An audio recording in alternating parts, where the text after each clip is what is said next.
The old ghost town of Milparinka, just over the South Australian border in New South Wales.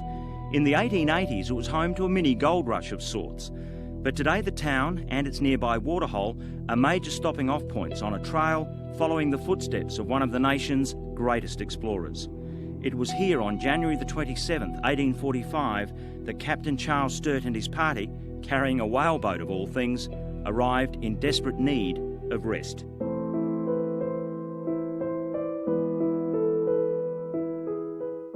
By the time Sturt and his men get here, they're in a bad way. But this is their salvation, water, at a place Sturt called Depot Glen. They would camp by this spring-fed waterhole for 6 months.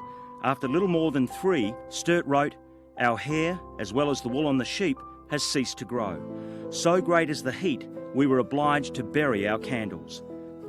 Scurvy had taken hold of the men, and finally, on July 16, 1845, Sturt's deputy, James Poole, died.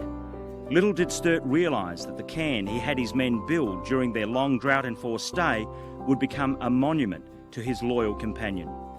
He would later write in his journal, "That rude structure looks over his lonely grave and will stand for ages as a record of all we suffered in the dreary region to which we were so long confined."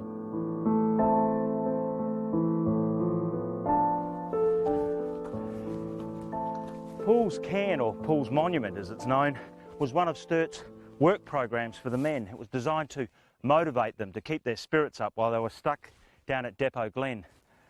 But one can't help but wonder whether they praised him or cursed him. One suspects the latter.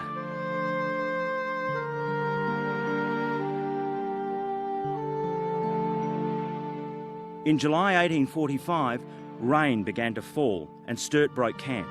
He sent 9 men from here back to Adelaide and pressed on with the rest of his party, determined to make it into the very centre of the continent in the hope of finding his inland sea. For his final push into the heart of Australia, Sturt headed northwest, eventually reaching the shores of what was then a dry lake. This is Lake Pinaroo, and as you can see, it's no inland sea.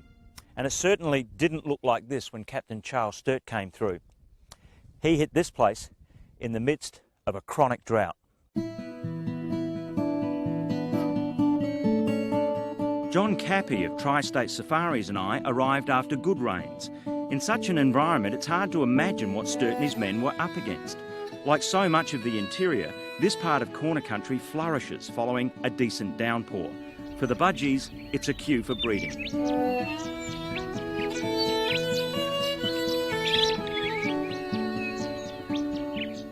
These delightful creatures put on quite a show, and come in the right season, much of the country bursts into life. This is the ruby saltbush, Ron, and these little berries, beautiful eating, very much like an apple.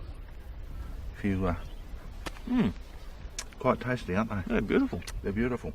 Which begs the question, I mean, Paul gets scurvy, But, and yet there's so much bush tucker around. Yes, I guess being Europeans and not knowing a lot of Australia bush tucker, they weren't going to eat anything in case of getting crook. It was near here that Sturt set up his base for his last foray into the interior. John Cappy has brought many a Sturt enthusiast into the national park named after the first European to set foot here. When he came through here, it was, virgin land. Never been trodden on by white man ever before. From Fort Grey on the shores of Lake Pinaroo, Sturt and 3 other men crossed over into South Australia, stopping at a waterway which cuts through several deserts. Sturt named it Cooper Creek, after Sir Charles Cooper, the Chief Justice back in Adelaide. The party pushed on even further into featureless terrain, in temperatures that caused the men's thermometers to burst.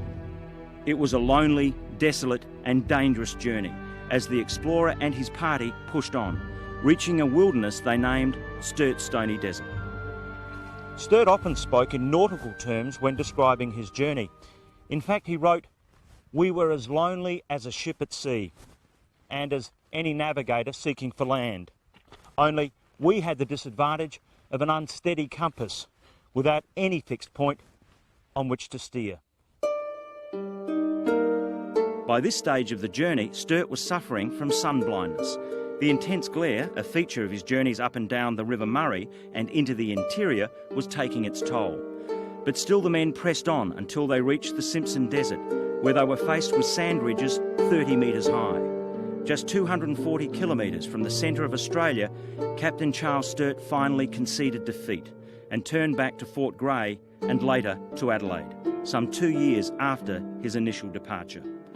Or not having discovered an inland sea, this dramatic and heroic journey opened up much of inland Australia for pastoralism, a feature of corner country to this very day.